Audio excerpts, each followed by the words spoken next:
Hello everybody, नमस्कार। देखिए आज का जो वीडियो है इसके अंदर हम लोग पढ़ रहे हैं एडिसन्स डिजीज। किसकी डिजीज? क्या? Edison's disease. एडिसन्स डिजीज क्या है आखिरकार? देखो थोड़ा सा एक तह तक पहुंचते हैं। Hypo activity of adrenal cortex. जब एड्रिनल कॉर्टेक्स की एक्टिविटी थोड़ी कम होती है ना, मतलब कि कम अमाउंट में हार्मोन सिक्रीशन होता है, हाइपो सिक्रीशन होता है, मैं कह सकता हूँ एड्रेनोकॉर्टिकल हार्मोन्स का।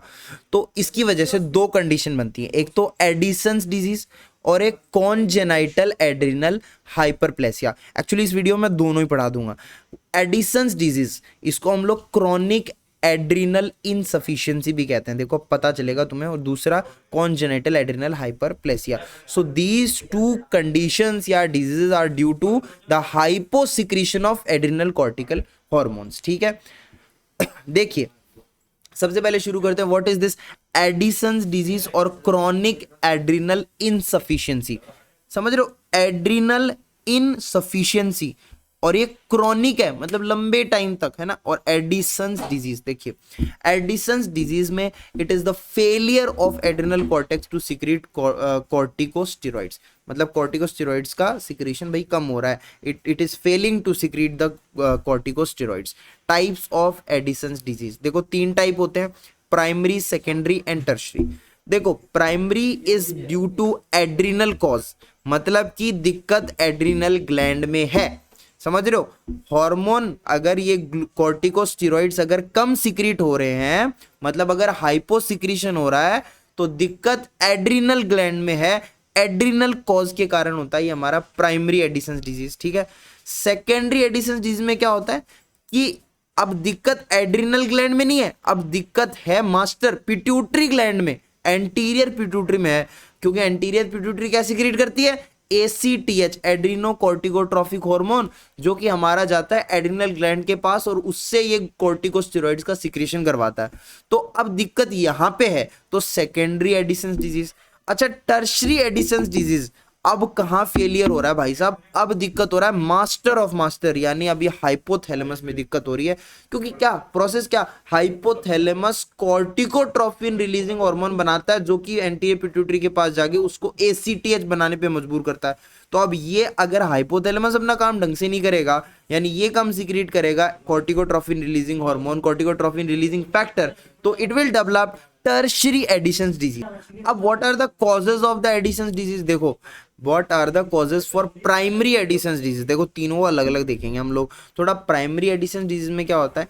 Atrophy of adrenal cortex due to autoimmune disease. मतलब एट्रोफी का मतलब, देखो फिर एट्रोफी वर्ड आएगा, लास्ट वीडियो में भी हम डिस्कस कर रहे थे। एट्रोफी का मतलब क्या होता है? बताओ बताओ, एट्रोफी का मतलब क्या होता है? बताओ जल्दी। एक वर्ड आता है हाइपरट्रॉफी, मतलब क्या हो रहा है? साइज इंक्रीज हो रही है, बढ़ रही है कोई सेल। और एट्रोफी के मतलब कम हो रही है, डिक्रीज हो रही है, डिमिनिश हो रही है। सो ये एट्रोफी है। तो atrophy of the adrenal cortex due to कोई भी ऑटो इम्यून डिजीज के कारण एड्रिनल कॉर्टेक्स की सेल की एट्रोफी होने लगे, नष्ट होने लगे सेल्स। तो कहां से रिलीज हो गए फिर हार्मोन्स? बताओ, जब एड्रिनल कॉर्टेक्स की सेल्स की एट्रोफी हो रही है तो कहां से रिलीज होंगे हार्मोन्स? तो हाइपोसिक्रीशन हो जाएगा ना। डिस्ट्रक्शन ऑफ द ग्लैंड, भाई ग्लैंड का डिस्ट्रक्शन हो जाए ट्यूबरक्लोसिस के कारण, because of the tuberculosis destruction हो जाए ग्लैंड का, तो भी हाइपोसिक्रीशन होगा। देन मैलिग्नेंट टिश्यूज की बात करें, malignant tissues, destruction of the hormone secreting cell in adrenal cortex by malignant tissues. कोई मैलिग्नेंट टिश्यू कहीं से इधर उधर आके कोई ग्रोथ हो गई है, वहां पे मैलिग्नेंट टिश्यू बन गया है, तो उसकी वजह से जो हार्मोन सिक्रीटिंग सेल्स हैं वो बर्बाद हो गई हैं।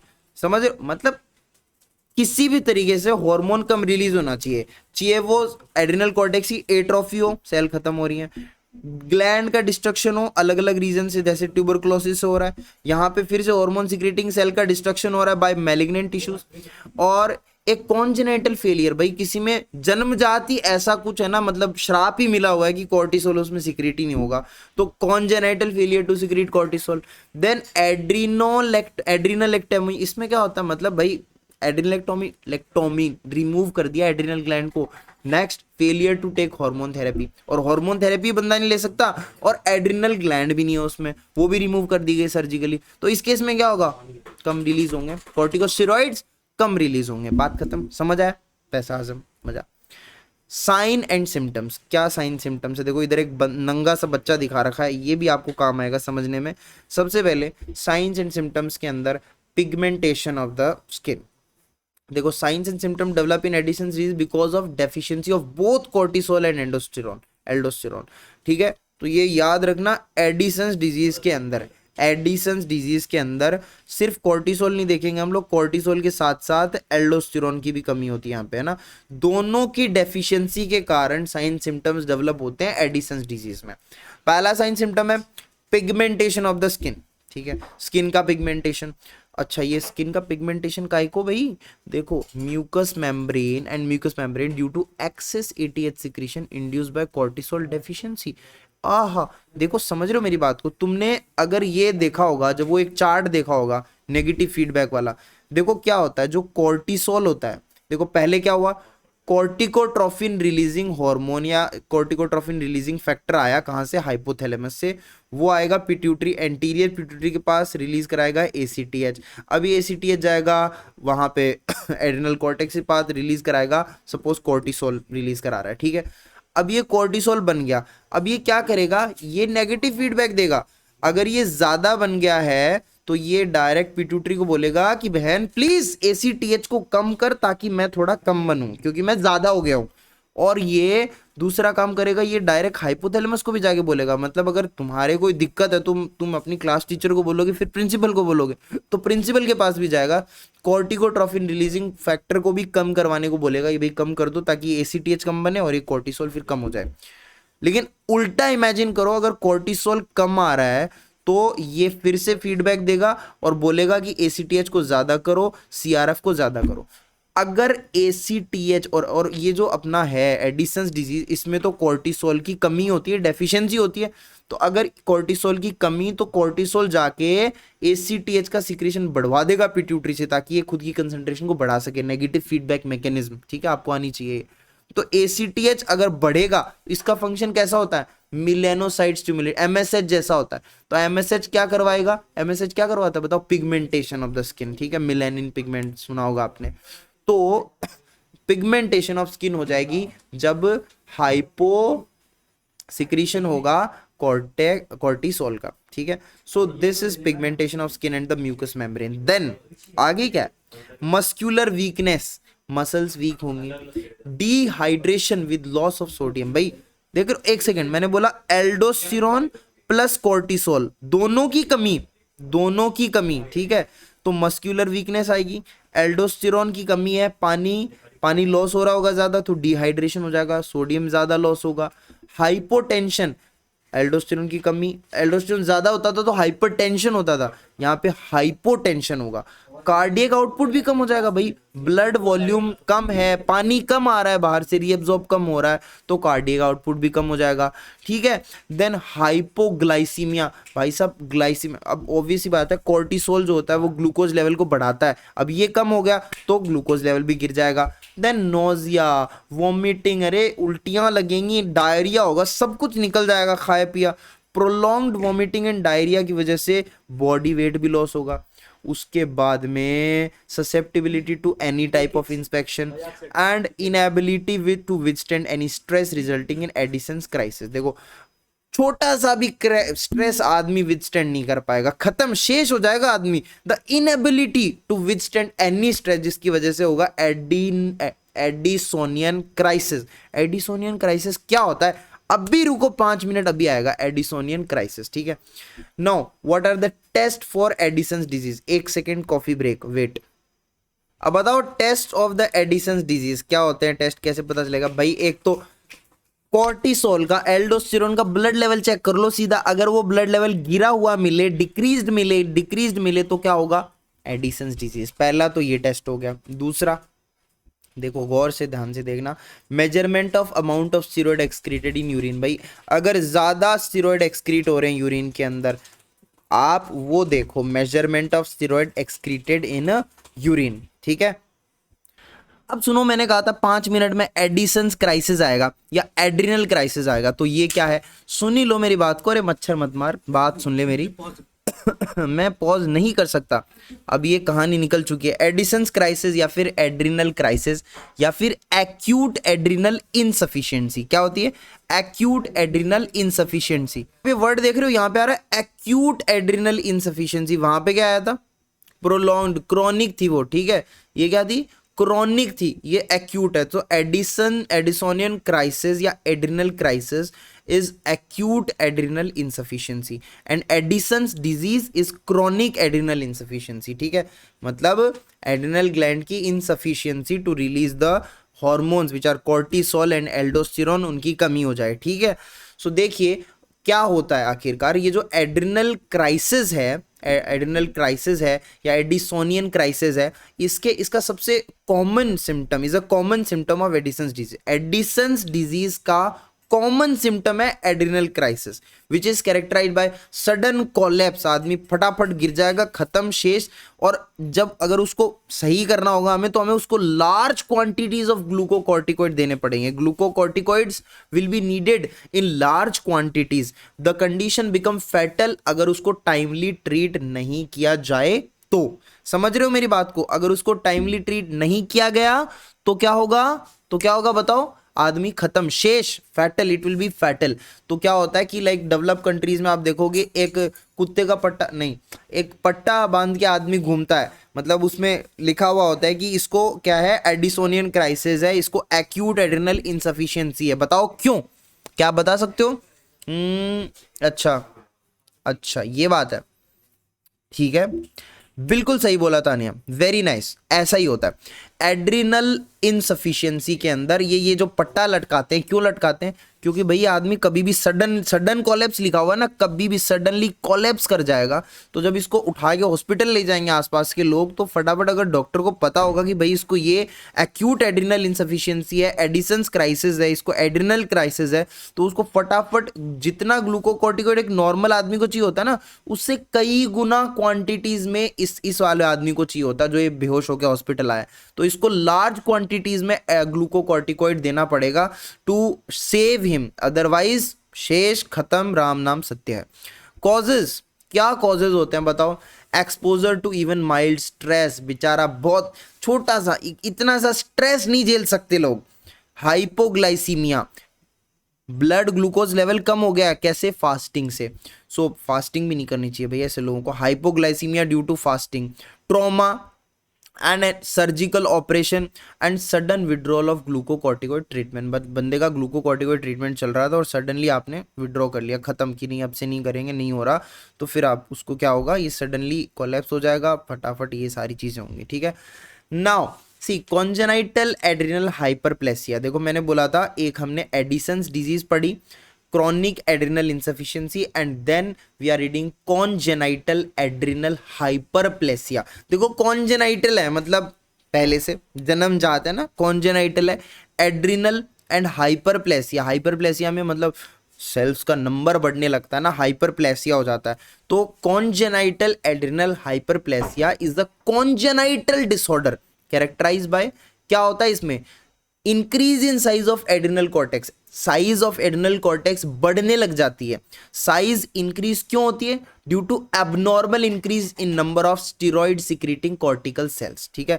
मतलब सेल्स बढ़ेंगी तो ओवरऑल साइज बढ़ेगा एड्रिनल कॉर्टेक्स का। तो जो स्टीरॉइड सिक्रीटिंग कॉर्टिकल सेल्स हैं in the adrenal cortex, they start to increase, abnormal increase होता है उनके नंबर में, तो उनके नंबर में जिसकी वजह से overall size of the adrenal cortex will increase and this happens in the congenital adrenal hyperplasia, it is congenital disorder, ठीक है।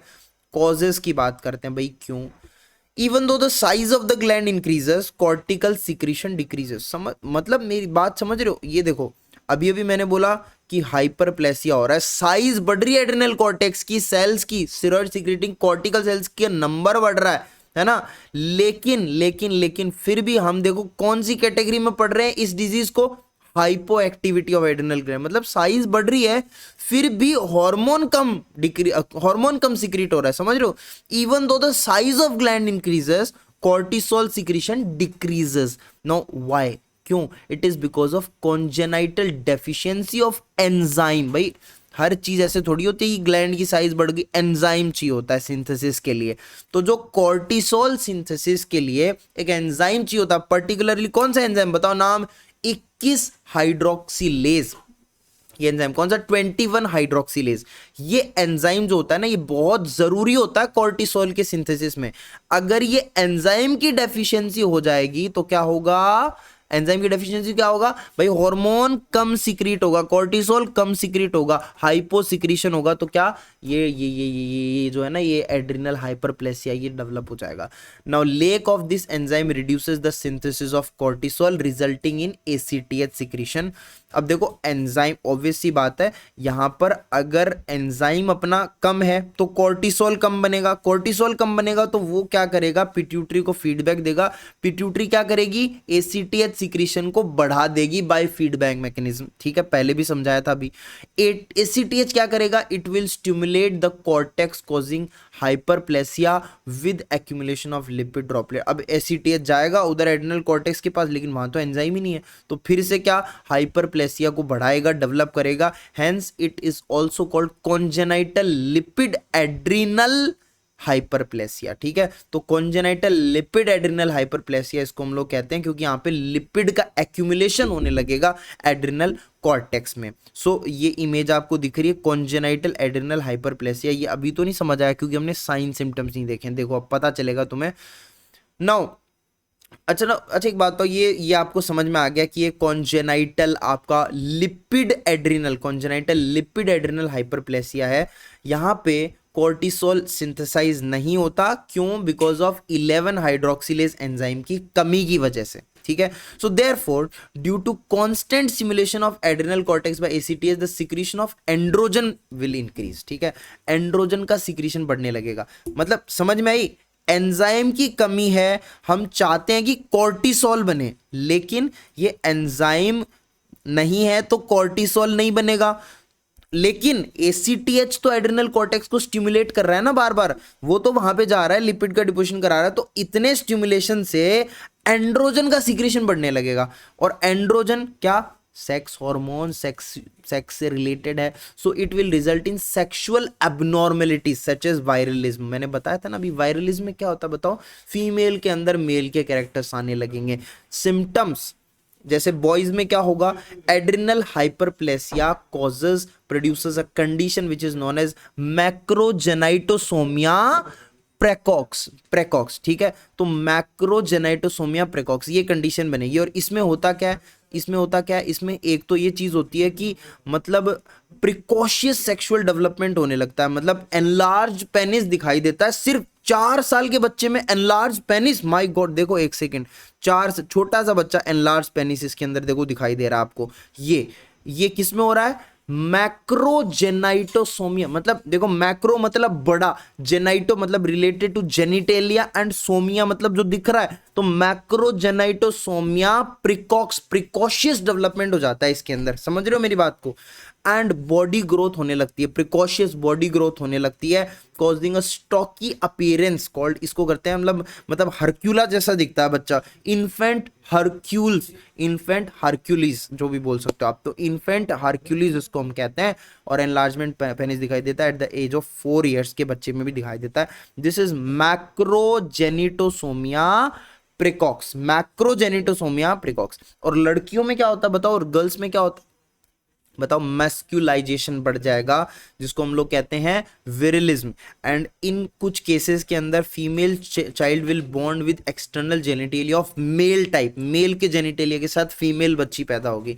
तो this condition is called pseudo hermaphroditism. ठीक है, इसको कहते हैं स्यूडो हर्मेफ्रोडिटिज्म, जब फीमेल चाइल्ड बॉर्न होती है with external genitalia of male type in girls. This happens. So this is actually our hyposecretion of adrenal cortex, hypoactivity of adrenal cortex या adrenocortical hormones की hyposecretion। तो ये हमने पढ़ी, यहाँ पे 2 डिजीज पढ़ी, एक तो एडिसन्स डिजीज जिसको हम लोग क्रॉनिक एड्रिनल इंसफिशिएंसी कहते थे, और एक हमने पढ़ा Edison's crisis which is acute adrenal insufficiency, which is the most common symptom of Addison's disease, है ना। और उसके अलावा हमने congenital adrenal hyperplasia पढ़ा, जहां पे क्या हो रहा है कि ग्लैंड का साइज बढ़ रहा है, सेल्स बढ़ रही हैं, लेकिन क्या हो रहा है, हार्मोन सिक्रीट नहीं हो रहा। क्यों नहीं हो रहा? क्योंकि कॉन्जेनाइटल रीजन है भाई, एंजाइम नहीं है। कौन सा एंजाइम नहीं है? 21 हाइड्रोक्सिलेज एंजाइम नहीं है, जो कि कोर्टिसोल बनाता है, जिसमें हेल्पफुल होता है कोर्टिसोल बनाने में, ठीक है। तो ये आज का वीडियो था, तो मिलते हैं नेक्स्ट वीडियो में with a new topic. Till then do like, share, comment and subscribe to our YouTube channel. जो कर सकते हो सब कर दो, सपोर्ट करो, फुल सपोर्ट एकदम। तो मिलते हैं नेक्स्ट वीडियो में with a new topic. Till then take care, bye bye, see ya, bye.